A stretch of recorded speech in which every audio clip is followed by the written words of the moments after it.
Good morning, good afternoon, good evening, depending upon where you are joining us from. I'm Dr. Michele Barry, Director of the Center for Innovation in Global Health at Stanford and the current chair of the CUGH Board. It's not every day I get to introduce a health professional who truly needs no introduction.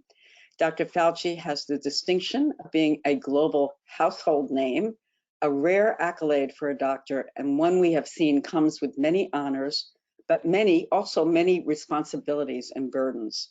As a physician with the NIH, he has served the American public for more than 50 years in numerous critical positions, leading us through a number of epidemics and pandemics and advising 7 different presidents. He's also received the Presidential Medal of Freedom for his work on HIV, and currently he's the Chief Medical Advisor to the President of the United States. I heard he was on a call 2 minutes ago. And last but not least, he's been awarded the 2021 CUGH Distinguished Leadership Award. Thank you, Dr. Fauci, for taking the time to open our annual conference by participating in this conversation, and congratulations on a well-deserved award. I'd like to start with some scientific questions, both domestic and global, and intersperse some personal leadership questions. First, clearly we're having COVID-19 fatigue, but the virus seems not to be sick of us yet, although happily numbers are dropping. Could you share what the best planetary or global approach to curtailing this pandemic? In general, how do we balance the national needs of individual countries to protect their citizens versus the reality that no country is safe until a pandemic is controlled worldwide? Well, I think, Dr. Barry, that you actually have said it, but the answer is that when you have a global pandemic, you have to have a global response. It's very clear that certain rich countries, ourselves in the United States, the European Union, the UK, Australia, Canada, etc., are going to be very capable of getting their citizens, their people who live in their countries, vaccinated, hopefully to the point of the overwhelming majority of people getting vaccinated, to the point where you might get either close to or actually reach what we call herd immunity within your individual country. But when you're dealing with a respiratory-borne illness that has the capability of very effectively transmitting from person to person, and when you have the rest of the world, namely the developing world, not having the assets or the capability to control the infection by vaccination, what inevitably will occur will be an immunological pressure among the people who get infected to lead to the evolution of variants and different lineages. We've already seen that in the UK. We've seen that in South Africa. There are at least 2 separate new lineages in our own country. This will happen. So if we think that we're going to get things under control without paying attention to the rest of the world, this is not something that's going to go away in 1 year. It will have to go away for the entire planet before we can feel comfortable that we're out of danger. And so how do you think we go about that the best way? Well, COVAX is a good start. It's a commitment to have the developed countries in the world, together with organizations like Gavi and CEPI and others, to make commitments of resources, as well as some even to actually donate vaccines. Like President Macron from France has recently made a proposal for countries to donate up to 5% of their allocation, excuse me, of their allocation to developing nations. What I think might even be, I wouldn't say a better idea, but something to at least consider, is to invest in the capability of individual regions and countries that are less rich than the rest of the world, to actually have the capability of plants to make their own vaccine, so that you don't just have to be buying or giving vaccine from a rich country to a poor country. You can actually have lower and middle income countries take over the responsibility by giving them the assets to have a plant that would make the millions and millions of doses that any individual country might need. So you think there's a way to basically open up patents and Yeah, I mean, I don't. You dealt with HIV.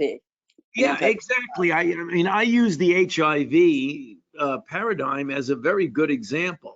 Mm-hmm. You know, when I was discussing and involved, I felt very privileged to be doing it very heavily with President George W. Bush when we put together the PEPFAR program. One of the burning questions was, the program is fantastic, but it's going to depend on having drugs that instead of there being $18,000 per year, they had to be $150 per year. And the only way we were able to do that was by using generics and making agreements with the various companies about allowing the drug to be sold in this generic form in certain regions of the country. And as it turned out, no company suffered financially from that. They all did really, really, really very well because there was so much disease in the rest of the world that they're selling drugs at the prices that we in the United States had to pay for it was enough for them to do really quite well financially. Well, from your lips to those that work in that area. Another question. In your career, you've had to deal with fast-moving science and the need to adjust your recommendations. But this has been a particular challenge in the case of COVID-19, such as the efficacy of wearing masks and single masks and double masks and airborne versus droplet transmission. How do you maintain the public's confidence as you appropriately adapt to new scientific findings? Well, I think it's just that you have to be very transparent and open with the public and say, these recommendations that we're making are based on our current knowledge, and this will evolve and it will change. And when it does, then we will have to make adjustments into whatever you want to call it, being guidelines or anything that we give the public in the sense of policy. I mean, you mentioned the issue about masks, which the people who want to play cute about it, you know, throw it back at you and say, well, there was a time when you said we really shouldn't be necessarily wearing masks. Yes, but they forget something.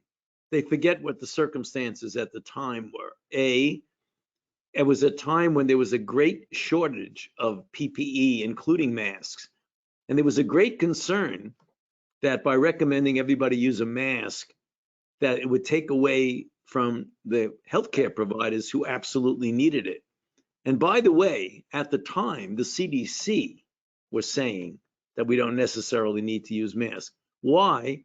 Because there was not any good data to indicate that masks would be protective either of you or for you to infect someone else.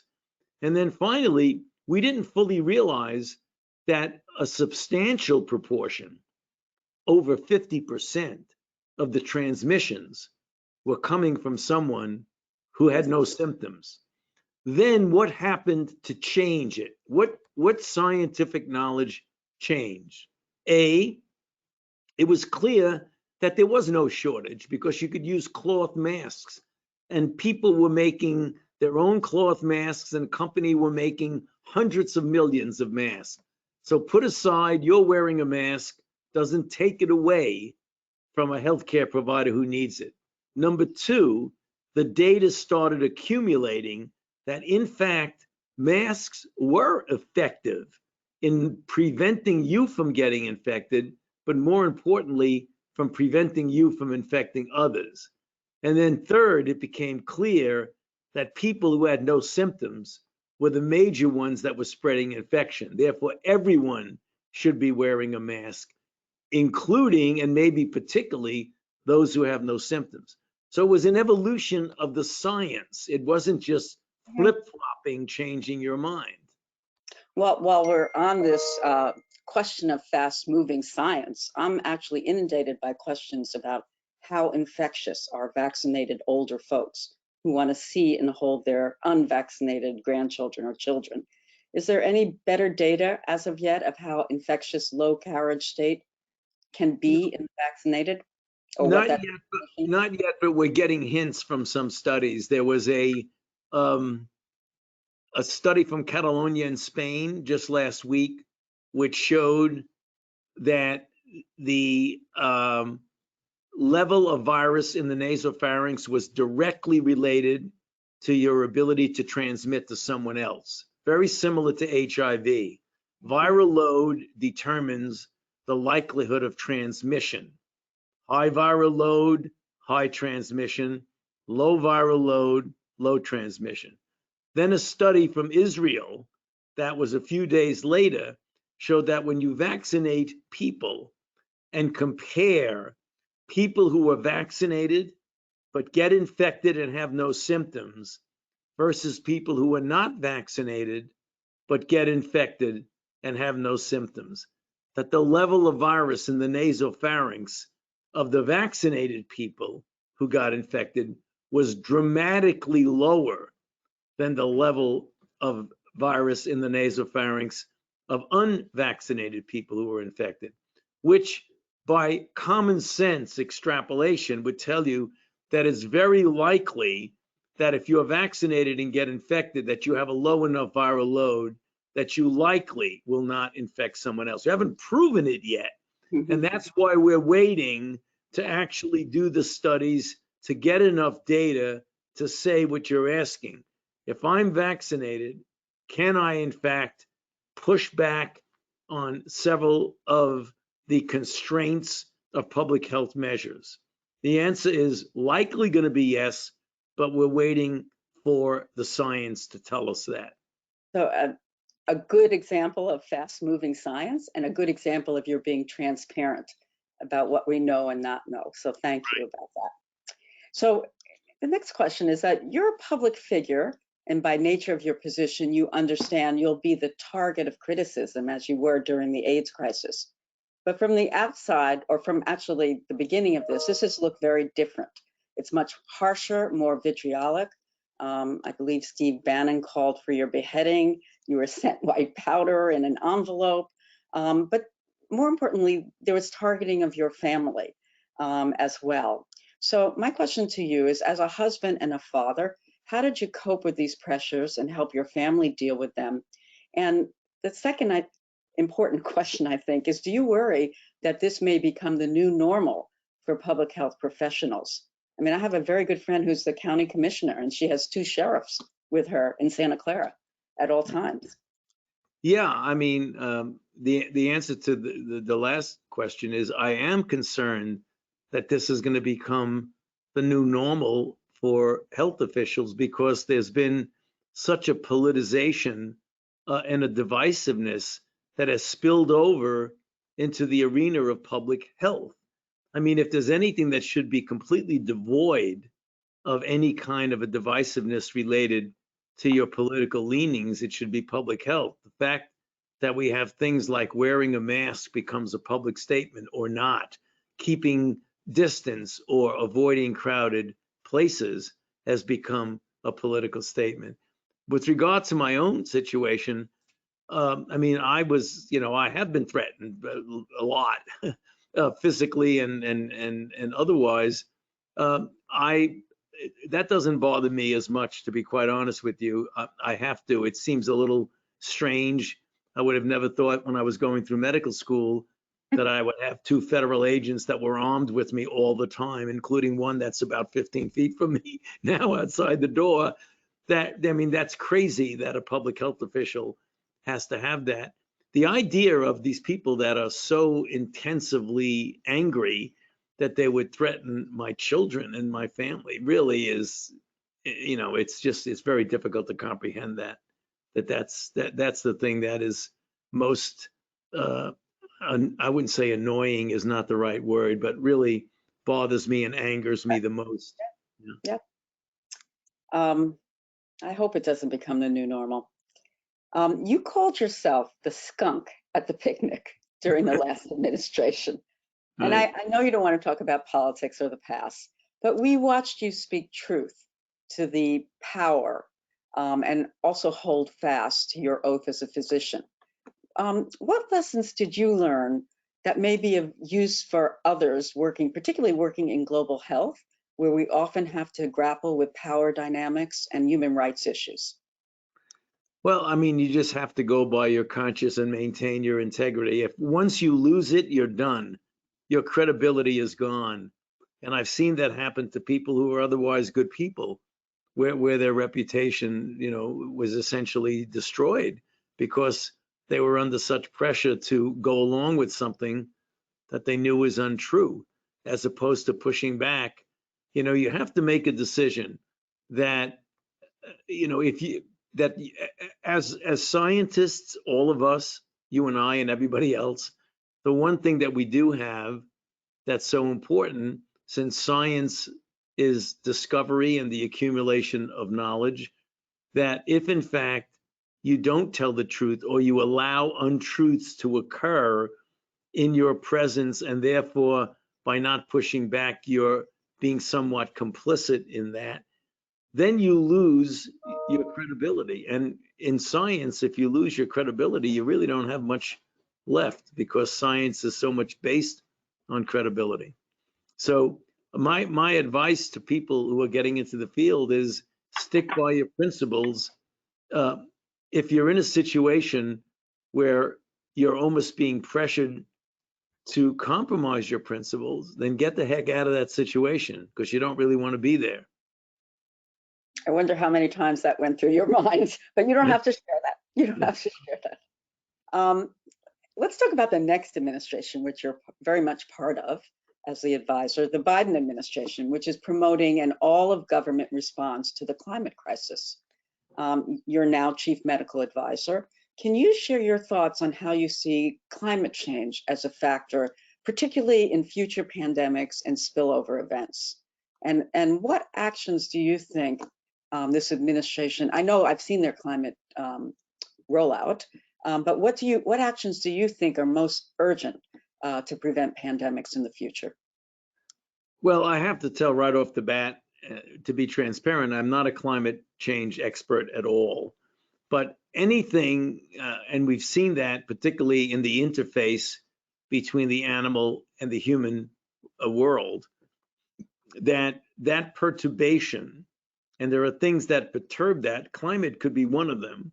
But if there's a perturbation of that animal-human interface, that's where you get the jumping of species of zoonotic infections that we've seen with COVID-19, where it jumps species from a bat to an intermediate host to a human.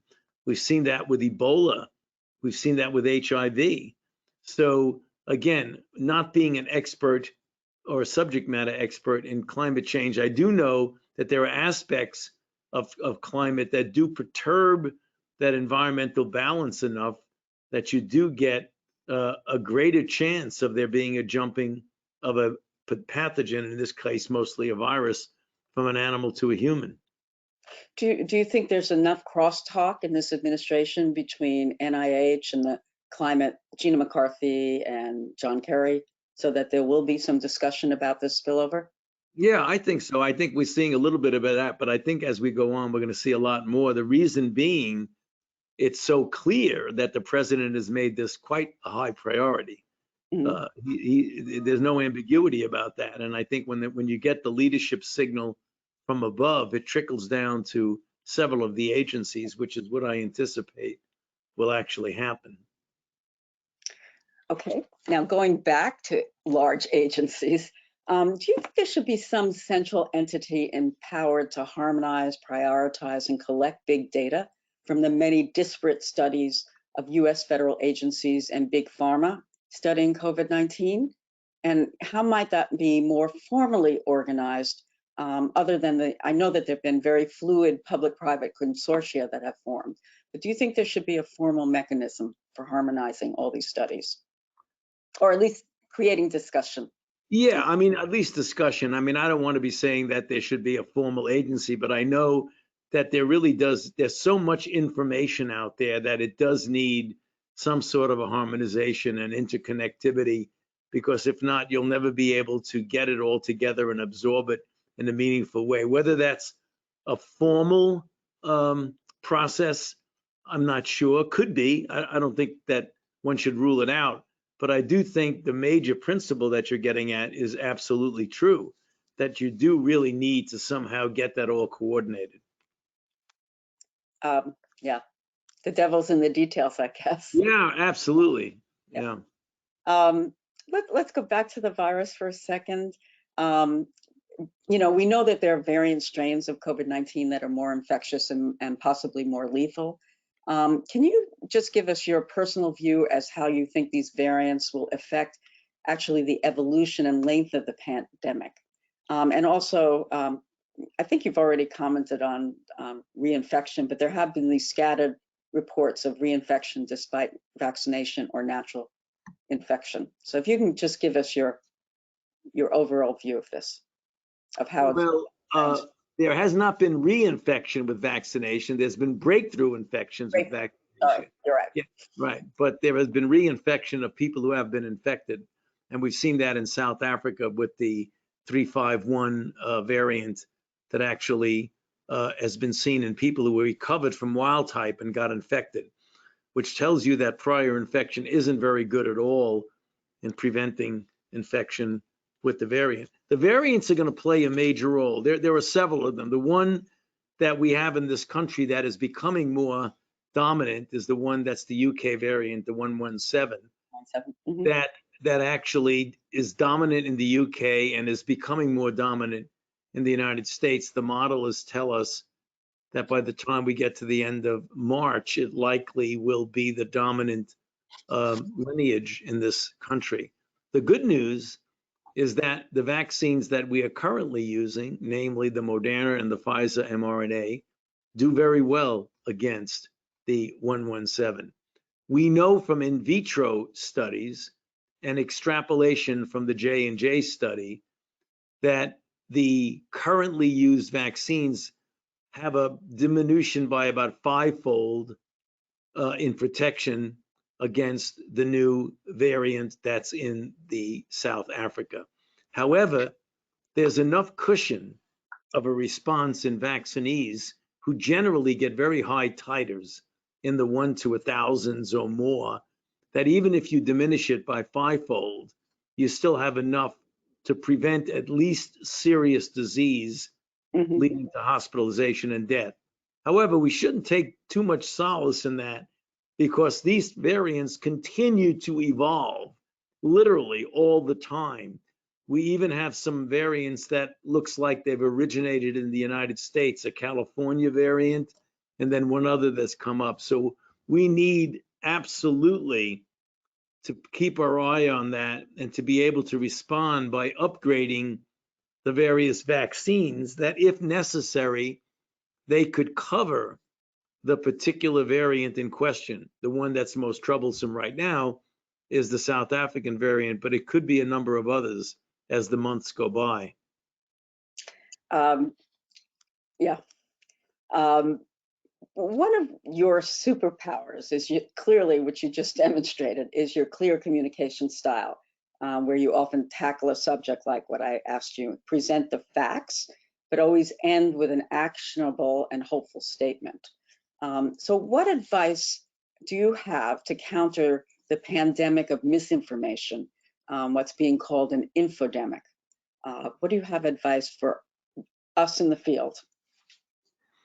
Yeah, I mean, the advice is to make sure that when you read something, that you, before you make any conclusions, make sure it's peer reviewed, make sure it's something that comes out of either a reputable lab or a lab that you would anticipate would be a reputable lab.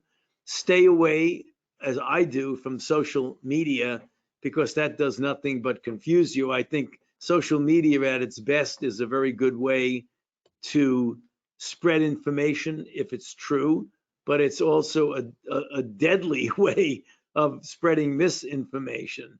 So, you know, and I think as scientists, it's maybe easier for us to decipher between something that just doesn't look like it's right.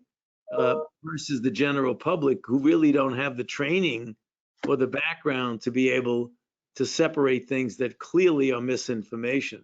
So we're all in a very difficult situation now with regard to the lack of quality control, of review, or of editorializing on things that just go out there, and they can be really very misleading.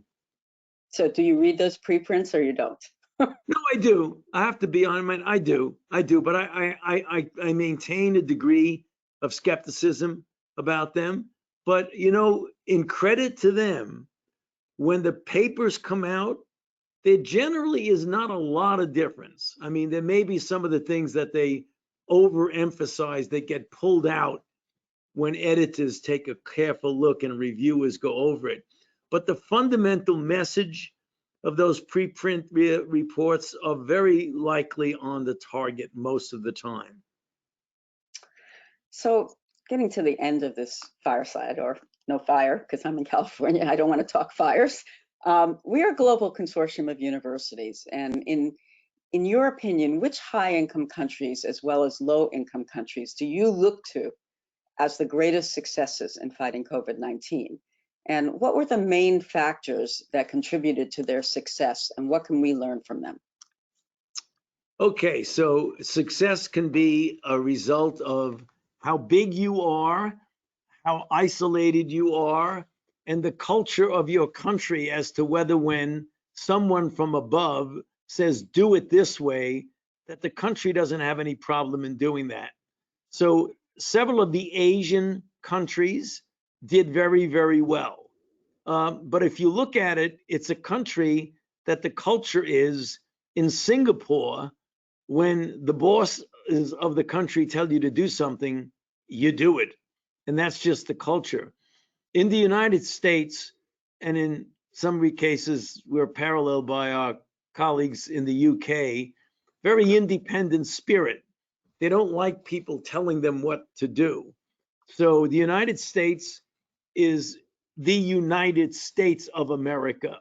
And our tradition of federalism says the states have the capability and are encouraged to do things exactly the way they want to do it, which under certain circumstances, really, in many respects, is a good thing because it respects the diversity of our very large country with over 330 million people.